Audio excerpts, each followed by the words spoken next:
누가복음 22장 39절에서 46절까지 이 본문을 같이 봉독하시도록 하겠습니다. 예수께서 나가사 습관을 따라 감난산에 가시니 제자들도 따라갔더니 그곳에 이르러 그들에게 이르시되 유혹에 빠지지 않게 기도하라 하시고 그들을 떠나 돌 던질 만큼 가서 무릎을 꿇고 기도하여 이르시되 아버지여 만일 아버지의 뜻이거든 이 잔을 내게서 옮기시옵소서. 그러나 내 온대로 마시옵고 아버지의 온대로 되기를 원하나이다 하시니 천사가 하늘로부터 예수께 나타나 힘을 더하더라. 예수께서 힘쓰고 애써 더욱 간절히 기도하시니 땀이 땅에 떨어지는 핏방울같이 되더라. 기도 후에 일어나 제자들에게 가서 슬픔으로 인하여 잠든 것을 보시고 이르시되 어찌하여 자느냐 시험에 들지 않게 일어나 기도하라 하시니라. 아멘. 누가복음 22장은 우리가 지금 몇 차례 걸쳐서 묵상한 것처럼 예수님 생의 마지막 그 시간들을 이렇게 정리하고 기록하고 있습니다. 이제 예수님은 조금 있으면 서기관들과 대제사장들에게 체포가 되고 또 그날 밤에 빌라도 법정이가 끌려가서 재판을 받으시고 이제는 십자가를 지어야 되는 그 불과 몇 시간 남지 않는 그 시간을 지금 기록하고 있는데 바로 그 마지막 시간을 예수님이 오늘 어떻게 보내셨는가. 오늘 이 본문에 보면은 그 누가가 아주 관심 있게 지금 기록한 장면이 바로 오늘 본문입니다. 기도하시는 예수님. 예수님께서 공생에 처음 시작할 때 누가복음 역시 누가복음 4장에 보면 예수님께서 처음 40일을 금식하면서 공생을 시작합니다.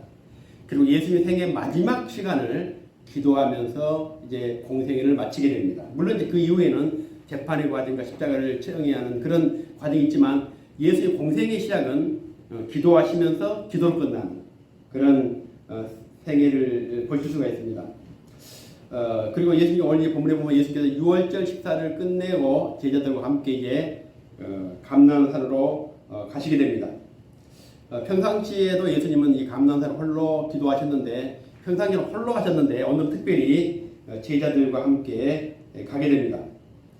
그동안 예수님은 설교도 하시고 또 사회가 하시고 또 많은 것을 우리에게 보여주셨지만은 오늘 예수님이 마지막 우리에게 보여주시고자 하는 것은 뭐냐면 기도하시는 예수님의 모습이죠. 오늘 39절에 보면 예수께서 나가사 습관을 따라 감난산에 가셨다. 습관을 따라 가셨다 이 말씀이죠. 그러니까 자주 이렇게 가셨다는 것을 언급하고 있습니다. 이 감난산은 올리브 나무산이라고 이렇게 말합니다. 한자로 번역하다 보니까 감난산이라고 하는데 오늘 예수님께서 이 감난산을 마지막 기도하기 위해서 찾으신 것이 아니라 그 이전에도 습관처럼 밤마다 홀로 예루살렘에 계실 때는 기도하셨던 곳이기도 합니다.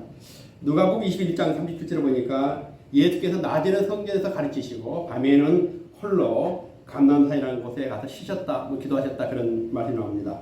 그리고 이제 오늘 또 예수님은 습관을 따라 올라가셨다고 하는데 이 감난산은 높이가 905m입니다. 우리나라 북한산이 837m니까 북한산 정도의 높이, 약간 높은 그런 산입니다. 우리 감난산이 이제 큰 산이고 그 안에 이제 그 골짜기 겟세마네라는 동산이 있습니다. 이제 오늘 거기 가서 이제 기도를 하시는데 이 겟세마네라는 곳은 이름은 기름을 짜다는 것입니다. 그러니까 아마 그 올리브산에서 나는 그 올리브를 가지고 기름을 짜는 곳이 아마 거기에 있었지 않나 그렇게 추측을 합니다.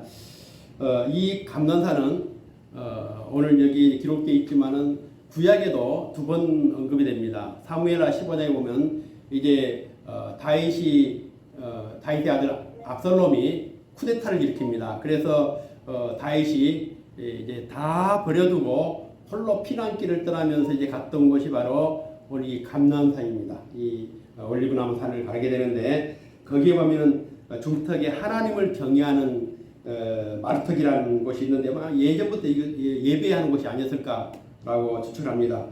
여기에 대한 그 본문이 시편 28편에 기록되어 있습니다. 이때 다윗이 뭐라고 기도하는가 하면 하나님 내가 주께 기도하니 내게 길을 막지 마옵소서.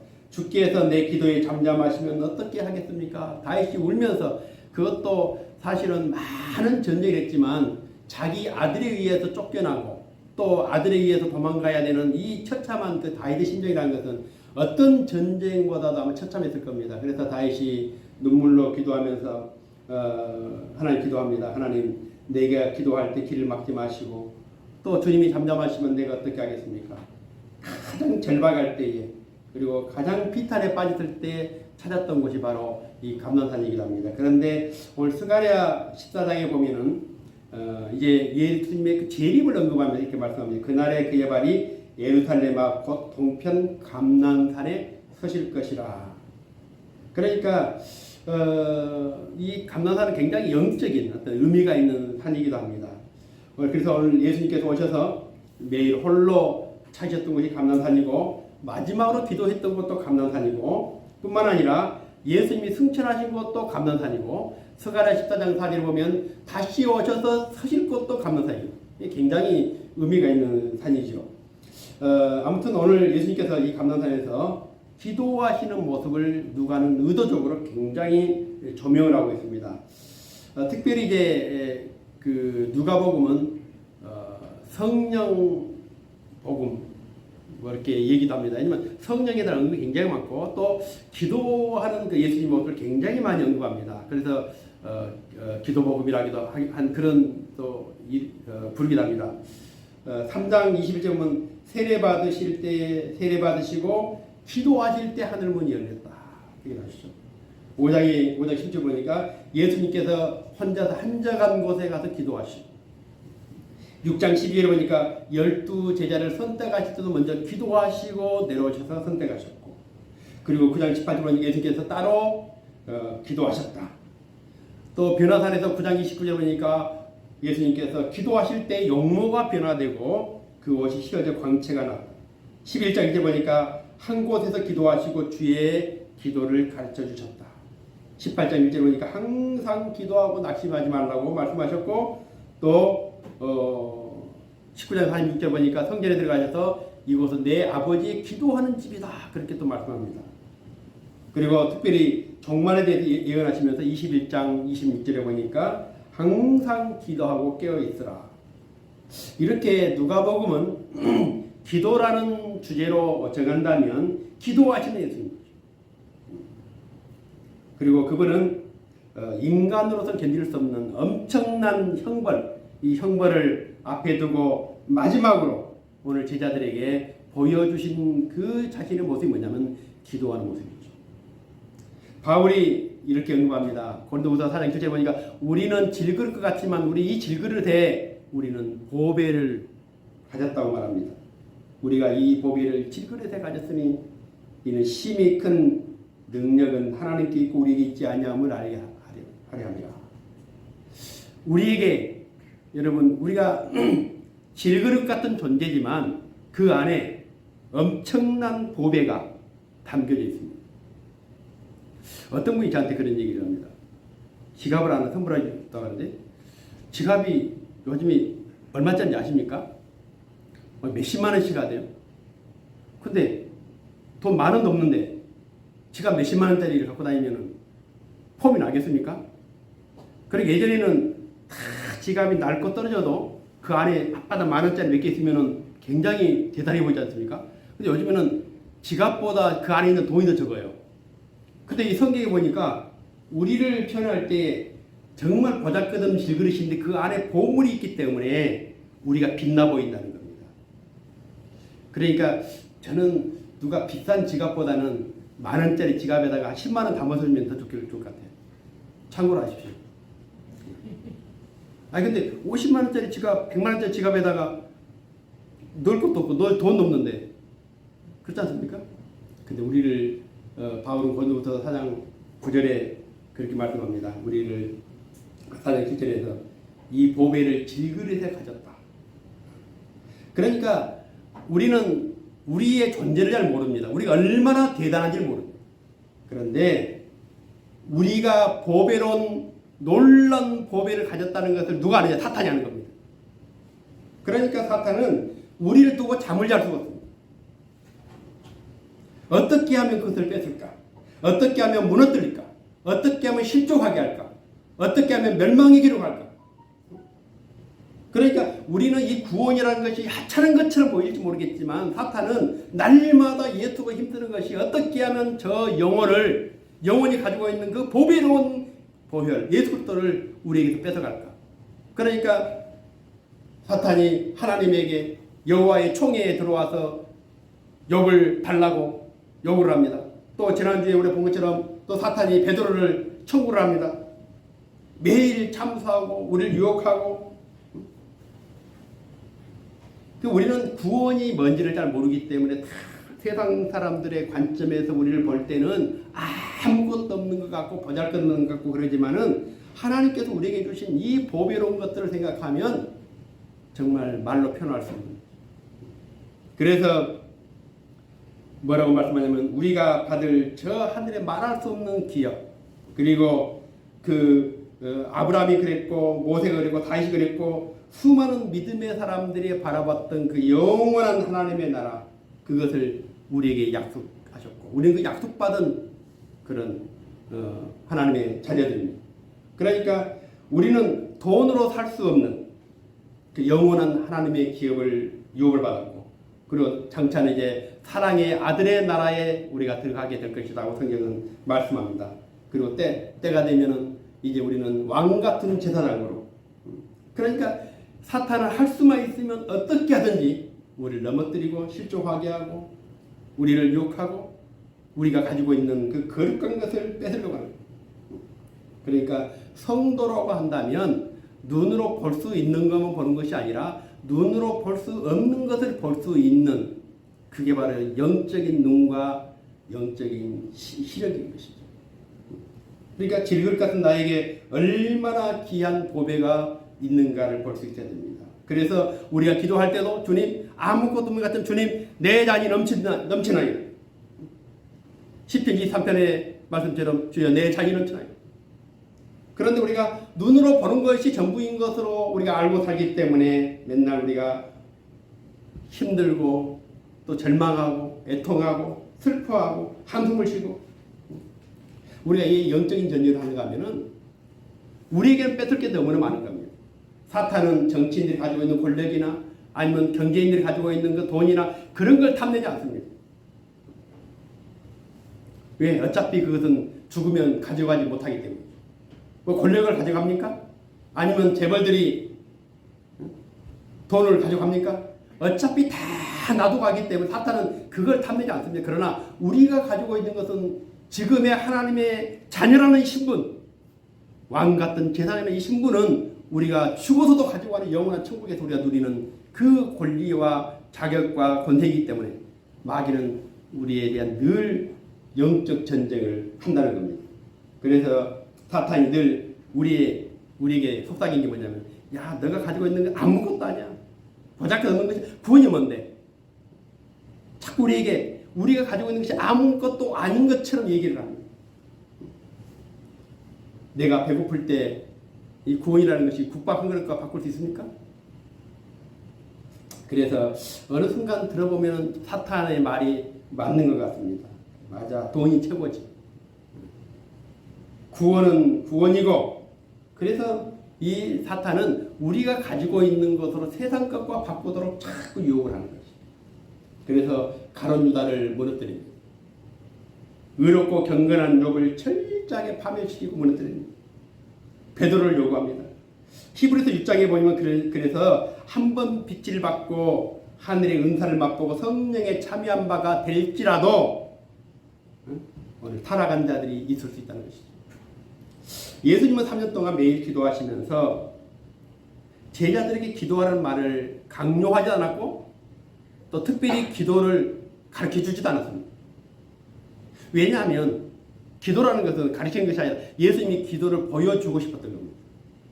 물론 제자들이 나중에 어떻게 기도합니까? 라고 했을 때 기도에 대해서 언급을 했지만 진짜 오늘 예수님께서 마지막 시간에 마지막 생애에 가장 보여주고 있던 게 뭐냐면 기도하시는 예수님의 모습이었던 거예요. 그리고 오늘 40절에는 이렇게 말씀합니다. 그곳에 이르러 이르시되 유혹에 빠지지 않게 기도하라. 그런데 중요한 것은 그렇다면 기도가 무엇인가죠? 이제 오늘 제가 오늘 드리고자 하는 말씀이 거죠. 기도가 무엇인가? 예수님께서 기도하신 모습을 보여주었는데 그렇다면 기도가 무엇인가? 다 아는 얘기 아닙니까? 우리 신앙생활하면서 기도만큼 많이 들어본 얘기 없습니다. 다 기도합시다, 기도합시다, 기도합시다. 오늘 42절에 보면 이렇게 기도합니다. 이르시되 아버지여 만일 아버지의 뜻이거든 이 잔을 내게서 옮기시옵소서. 그러나 내 원대로 마시옵고 아버지의 원대로 되기를 원하나이다. 처음 신앙생활하면서 가장 이해가 되지 않았던 이 예수님의 그 말씀 중에서 바로 이 본문입니다. 왜 예수님께서 이런 기도를 하실까? 예수님은 십자가를 지지 않아도 될 만한 능력을 가지고 계셨습니다. 이미 가룟 유다는 그 계획을 알고 있었고 가룟 유다가 팔 것을 알고 계셨고 또 예루살렘에 들어가면 십자가를 질 것도 예수님이 이미 다 알고 계셨습니다. 얼마든지 맘만 먹으면 피할 수 있었습니다. 그런데 지금 뻔히 그곳에 예수님이 기도하실 것을 알고 있는 많은 사람들이 있었음에도 불구하고 예수님이 피하지 않고 겟세마네 동산에 들어가셔서 거기서 기도하신다는 것, 그리고 기도하실 때도 뭐라고 기도하냐면은 아버지여 아버지의 뜻이라면 이 잔이 내게서 옮겨지기를 원합니다. 얼마나 답답합니까? 도망을 가든지 아니면 도망을 안 가실 것 같으면 원수들을 물리치든지. 그런데 기도합니다. 아버지여 이 잔이 내게서 지나가게 해주십시오. 기도가 뭡니까?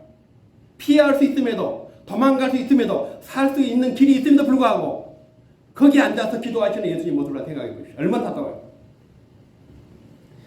마태복음 26장 38절에는 기도하시면서 내가 심히 고민하여 죽게 됐다고 그렇게 기도합니다. 오늘 본문에도 땀방울이 마치 흐르는 핏방울처럼 됐다고 말씀합니다. 왜 굳이 안 해도 되는? 할 수 있는 것도 얼마나 많습니까? 기독교 순교 역사를 보면 좀 다릅니다. 순교자들 중에는 참 제가 폴리갑도 그렇지만 이그나티스를 굉장히 제가 참 좋아했었는데 이분 이제 순교 예찬론자 아닙니까? 그러니 우리는 살려고 노력을 했지만 이 사람은 죽으려고 노력했습니다. 어떻게 하면 내가 마지막 영광스러운 순교를 할 수 있을까? 근데 마침 체포가 되어 잡혀갑니다. 그때 로마 사람들에게 그렇게 얘기를 합니다. 여러분 로마 시민들이요, 나에게 자비를 달라고 요구하지 마십시오. 내가 자비를 받도록 하지 말라는 이 말은 내가 살아날 수 있도록 나를 위해서 턴차하지 말라는 얘기. 그대들의 친절이 오히려 나를 해칠 수가 있습니다. 그러면서 그렇게 말합니다.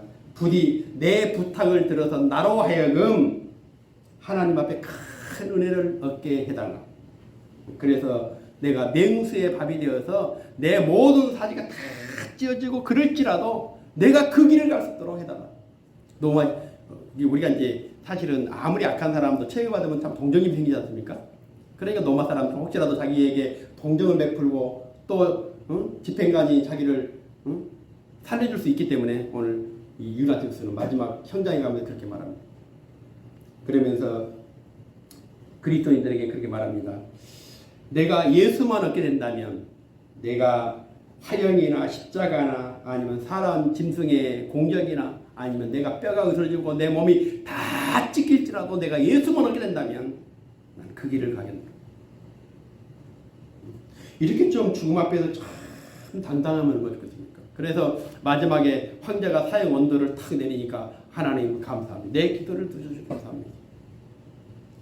우리가 만일에 탁 이제 사형장에 갔는데 내가 풀려납니다. 그러면 하나님 나를 살려주심을 감사합니다. 이렇게 해야 되는. 근데 이 유나티스는 사형 원도 내리니까 내 기도를 들어주심을 감사합니다. 완전 차원이 다르잖아요. 자, 그런데 오늘 예수님은 좀 실망스러운 부분이 이거죠. 기도하면서 마음이 심히 고민하여 죽게 되었습니다. 할 수만 있으면 이 잔을 내게서 떠나게 해주십시오. 그리고 기도의 고통이 얼마나 컸는지 44절에 보면은 오늘 예수께서 힘쓰고 애써도 간절히 기도하시니 땀이 땅에 떨어지는 핏방울같이 되었다.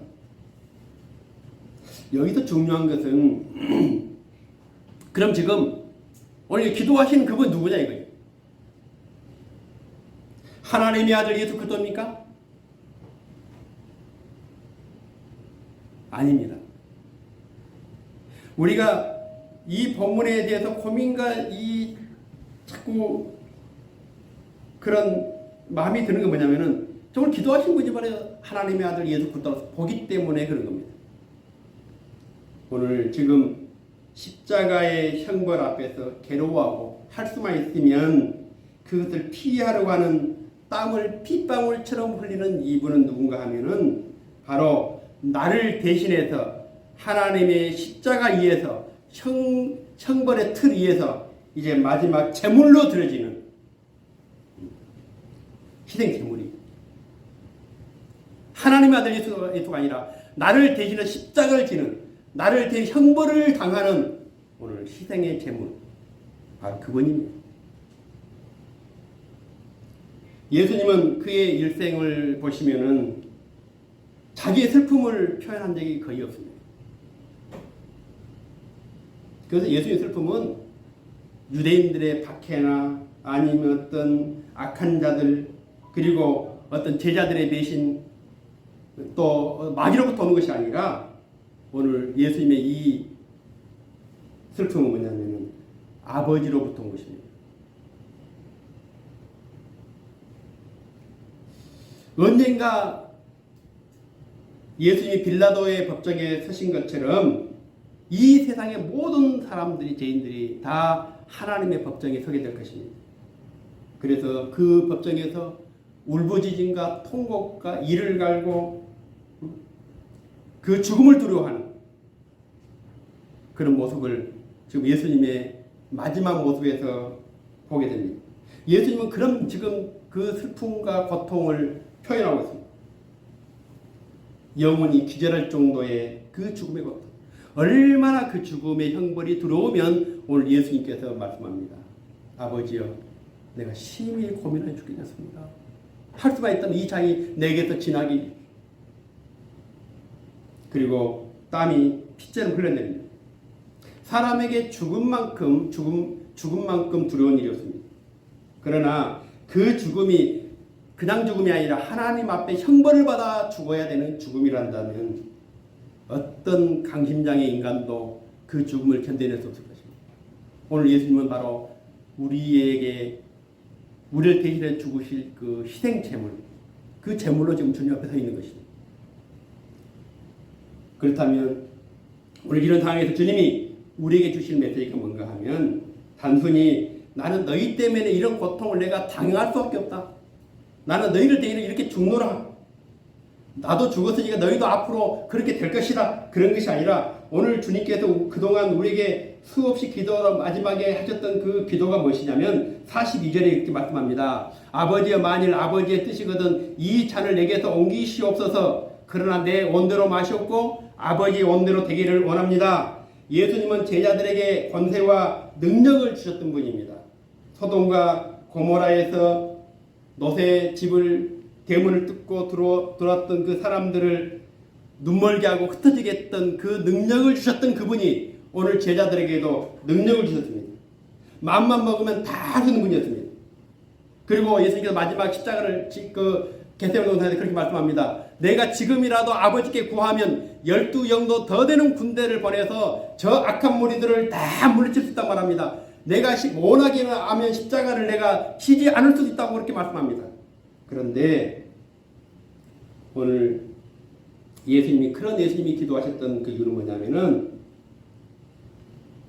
아버지의 뜻이기 때문에 십자가가 죽음이 형벌이 아버지의 뜻이었기 때문에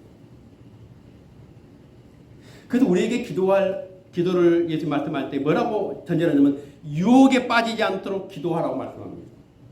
굉장히 중요한 말씀이죠. 보통은 너가 잘 되도록 기도하고 너가 꿈꾸는 것이 너가 계획하는 일이 이루어지도록 기도하라고 말씀하시는 것이 아니라 유혹에 빠지지 않도록 기도하라고 말씀합니다.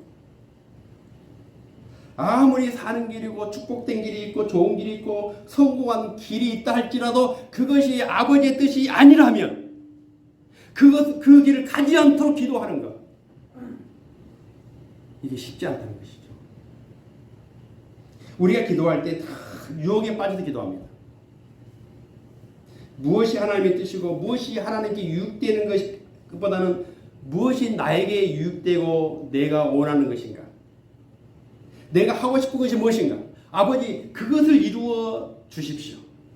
나는 이것을 원합니다. 내가 이것을 하고 싶습니다. 이걸 갖고 싶습니다. 그걸 하나님 들어주십시오. 이거를 위해서 때마다 기도하고 금식하고 부르짖습니다. 그러나 우리가 반대로 하나님이 원하는 것을 위해서 우리가 얼마나 기도했냐 이거죠. 우리는 내가 할 수 있는 일이라고 하면은 기도하지 않습니다. 만약 예수님처럼 모든 것을 할 수 있는 능력이 내게 있었다면은 우리는 분명히 십자가를 안 지는 길을 위해서 우리 기도했을 겁니다. 안 그랬습니까? 그러나 지금 예수님의 싸움은 살고자 하는 유혹. 자신의 능력이 있기 때문에 그 능력으로부터 이 죽음을 벗어나고자 하는 그 유혹. 그 유혹을 하나님 앞에 굴복시키고 아버지의 뜻대로 십자가를 칠 수 있도록 해주십시오. 이것이 우리의 기도와 다른 겁니다. 왜 우리가 기도에 실패하는가 하면 우리는 내가 살기 위해서 기도를 합니다.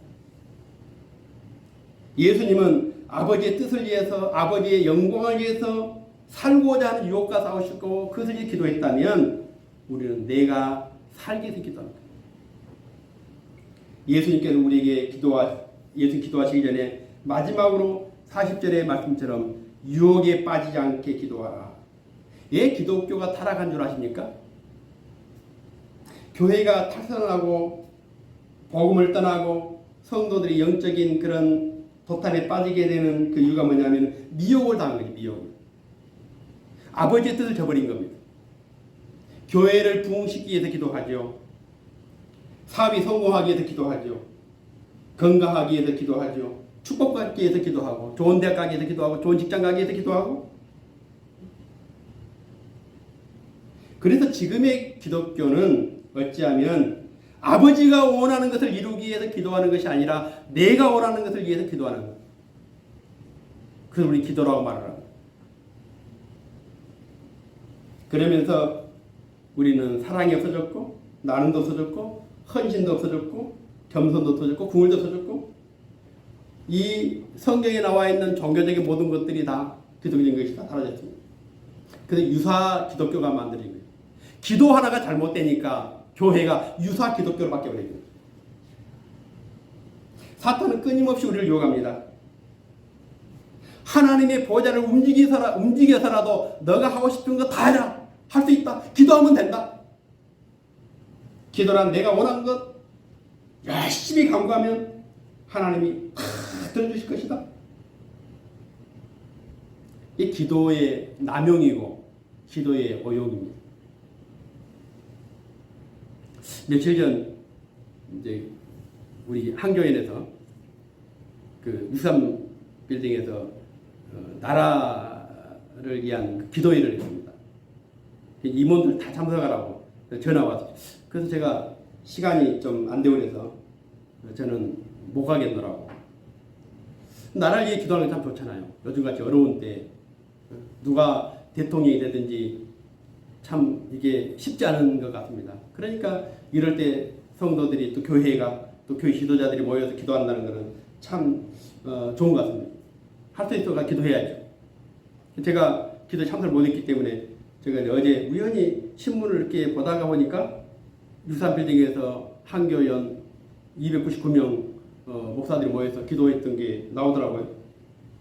근데 이제 2부 순서에 보니까 이런 내용이 있어요. 국민의힘 국회의원들이 나와서 윤석열 후보에 대한 지지를 호소했고 어떤 국회의원들은 윤석열 후보의 메시지를 대독했고 또 권성동으로 나와가지고 또 거기서 목사들을 앉혀놓고 연설을 하고 이제 정치 집회를 한 겁니다. 목사들이 나라를 위해서 기도하는 그 자리에 그 강단에 올라와서는 안 되는 국회의원들이 자기 지지를 호소하고 선거 홍보를 하고 이게 기도입니까? 기도가 아니잖아요. 이 기독교의 타락이 그렇게 가는 겁니다. 그래서 제가 총회장한테 전화를 했습니다. 총회장님, 이런 자리인지 알고 가셨습니까? 아니면 모르고 가셨습니까? 총회장이 뭐라냐면 막 더듬으면서 거기는 뭐 국민의힘만 온 것도 아니고 민주당도 왔습니다. 대충 얼버무리더라고. 이런 식으로 한다면 저 총회 탈퇴하겠습니다. 그래서 제가 또 저한테 전했던 서희 목사도 전화를 했습니다. 저한테 이런 자리인 줄 알고 저를 불렀습니까? 뭐로 불렀습니까? 저는 몰랐다는 거예요. 그분들이 말을 못하는 게 뭐냐면 그것이 나쁜 걸 알고 있습니다. 거룩한 기도, 하나님의 뜻을 이루는 기도에 정치인들의 도구가 되어가지고 어떤 후보를 당선시키기 위한 그런 기도회로 전락시켜버려요. 이 한국 기독교 민낯입니다. 열심히 기도하고 그 바쁜 목사님들이 목회에 나놓고 299명이 노회장한테 또 전화했습니다. 알고 갔습니까? 모르고 갔습니까? 저는 몰랐습니다. 몰라서 갔다 할지라도 그런 곳이었으면 일어나 나와야죠.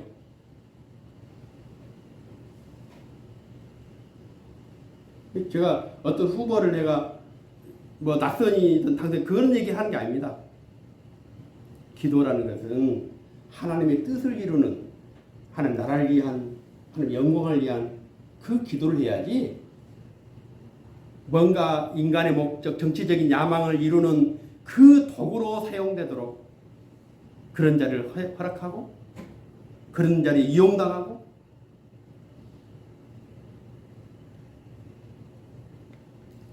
그러니까 하나님 앞에 드릴 거룩한 기도가 정치 세력을 위해서 변질되어 버려요.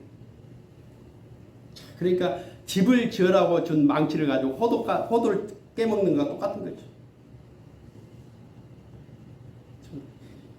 이 한국교회는 큰 시험을 하나 앞에 당할 겁니다. 우리가 정치를 쫓다가 이명박 박근혜 쭉 오면서 이 한국교회가 뭐냐면은 정치에 밀착돼 버린 겁니다. 저는 개인적으로 누구를 지지합니다. 저는 개인적으로 내가 이 후보가 낫다. 저는 할 수 있습니다. 그러나 제가 서울 행복한 교회 이름으로 누구를 지지하게 되면 그건 큰 잘못인 거죠. 왜? 성도들의 다 뜻이 다르지 않습니까? 그래서 난 개인으로 지지할 수 있습니다. 그러나 총회가 그것도 한교회라는 수많은 총회를 가입되어 있는 그런 단체가 그렇게 하게 되면 안 되는 것이죠. 여러분 어떤 기도가 어려운지 아십니까? 없는 것을 달라고 하는 기도가 어렵습니까? 있는 것을 하나님 뜻대로 쓰도록 하는 게 어렵습니까? 한번 좀 심각하게 생각해 보십시오. 있는 것을 달라고 기도하는 것은 없는 것 달라고 하는 기도하는 것은 쉽습니다, 여러분. 우리가 맨날 하는 기도입니다. 근데 있는 것을 버리도록 기도하는 것은 이런 기도하면 진짜 땀이 핏방울처럼 됩니다. 하나님이 여러분에게 네 옆에 정말 어려운 사람이 있으니까 오늘 100만 원만 가서 좀 도와주라. 그렇게 말씀한다면 여러분 그 기도가 얼마나 간절하겠어요. 하나님 왜 접니까? 나보다 더 잘 산다 많은데 왜 하필이면 나한테 그 어려운 거를 맡깁니까? 저는 할 수만 있으면 안 하고 싶습니다. 금식 안 하겠습니까? 100만 원 때문에? 우리는 나를 버리기 위해서 기도하는 것은 그렇게 어려운 거예요. 한 번도 해본 적이 없습니다. 나는 이게 내게는 너무나 중요한데 정말 나보다 더 어려운 자들이 있기 때문에 하나님 이것을 내가 줄 수 있도록 내 마음을 열 수 있도록 하나님 도와주십시오. 이렇게 한번 기도해 보셨습니까? 하나님이 기뻐하는 기도 우리 안 해봤습니다. 내가 좋아하는 기도만 찾아서 하는 겁니다. 하루에 몇 시간씩 기도합니다. 금시간도 기도합니다. 너희가 아무리 부르짖을지라도 내가 그 기도에 응답하지 않을 것이다. 왜요? 욕망으로, 정욕으로, 욕심으로 기도하기 때문에. 그러면 우리는 기도를 많이 한 것을 자랑합니다.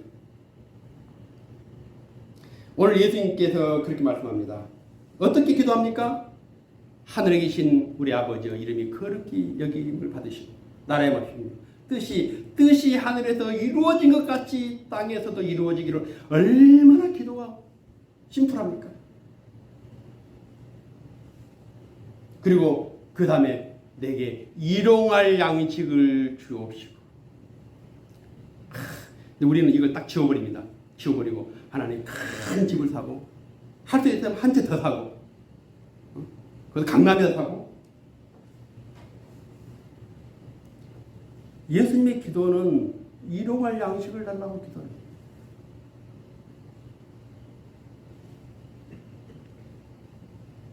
근데 우리는 이런 기도를 별로 안 해봤을 겁니다. 그러니까 오늘 예수님이 그 기도의 모델을 보여준 겁니다.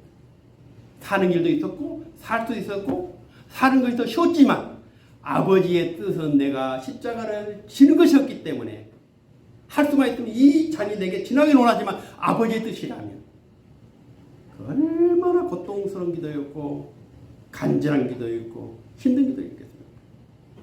나를 버리는 길이었고 내가 죽는 길이었고 십자가를 져야 되는 길이었기 때문에 그 기도가 어려운 것이죠.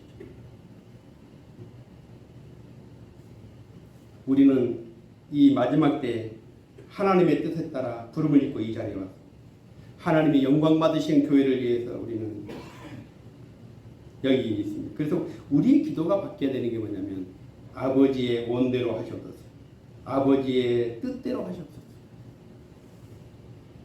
요나처럼 살기 위해서 도망가면서 또 바울처럼 그런 게 아니라 바울처럼 내가 달려갈 길과 내가 주 예수께 받은 사명 곧 은혜의 복음을 증언하는 일에는 내 생명조차도 내가 아끼지 않고 기양되지 않는 주님을 위해 살아면 내가 가지고 있는 모든 것을 다 배설물로 내야 됩니다. 이게 기도죠. 오늘도 한번 진짜 기도라고 해보십시오. 진짜 기도. 더 갖기 위해서, 더 부자가 되기 위해서, 더 누리기 위해서, 더 성공하기 위해서 이런 기도가 아니라 진짜 나를 통해 역사하시는 하나님의 뜻을 위해서 나를 내놓고 드리고 희생하고.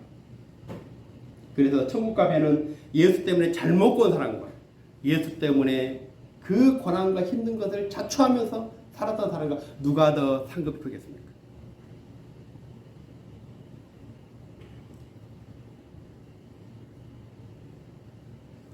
여러분 진짜 유혹이 뭐냐면은 하나님 뜻대로 사는 것이 아니라 내 뜻을 이루기 위해서 하나님을 찾는 것입니다. 이게 유혹입니다. 오늘 예수님이 가르쳐주신 기도에서도 뜻이 하늘에서 이루는 것 같이 땅에서도 이루어지기를 원합니다.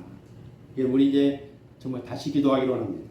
이것이 오늘 예수님께서 마지막에 보여주시고자 했던 것이고 그래서 예수님 그 전에도 먼저 기도에 대해서 말씀하지 않았고 기도를 가르쳐주지 않았습니다.